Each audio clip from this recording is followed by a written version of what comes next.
చాలా తక్కువ సమయంలో ఒక విషయం చెప్తాను. ఏంటి అనంటే క్రిమినల్ ట్రైబల్ యాక్ట్ అని అన్నారు. సరే, ఈ దేశంలో జోగిని వ్యవస్థ అని ఒకటి ఉండేది. ఆంధ్ర జోగిని అబాలిష్మెంట్ ఎప్పుడు జరిగింది? భాస్కర్ రాజు గారే చెప్పాలి. ఇంగ్లీష్ ఎడ్యుకేషన్ యాక్ట్ ఎప్పుడు వచ్చింది? భాస్కర్ రాజు గారే చెప్తారు. ఆస్తి హక్కు శూద్రులకు ఎవరు తీసుకొచ్చారు? ఒకవేళ ఆస్తి హక్కు శూద్రులకు, చదువు హక్కు శూద్రులకు లేకపోతే ఈ రోజు భాస్కర్ రాజు గారు ఇక్కడ కూర్చుని రక్షణ టీవీలో మాట్లాడగలిగే వాళ్ళ? ఎవరు తెచ్చారో సమాధానం చెప్పాలి. రైట్ టు ఎడ్యుకేషన్ ఎవరు తీసుకొచ్చారు? ఆయన డాక్టర్ అయ్యారుగా, ఎలా అయ్యారు?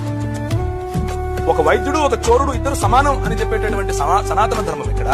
రైట్ టు ఎడ్యుకేషన్ ఫర్ శూద్ర అని చెప్పేటటువంటి ఈ యాక్ట్ 1913 ఎక్కడ? ఈ రెండిట్లో దేని వల్ల మీరు డాక్టర్ అయ్యారు? మీరు సమాధానం చెప్పాలి నాకు.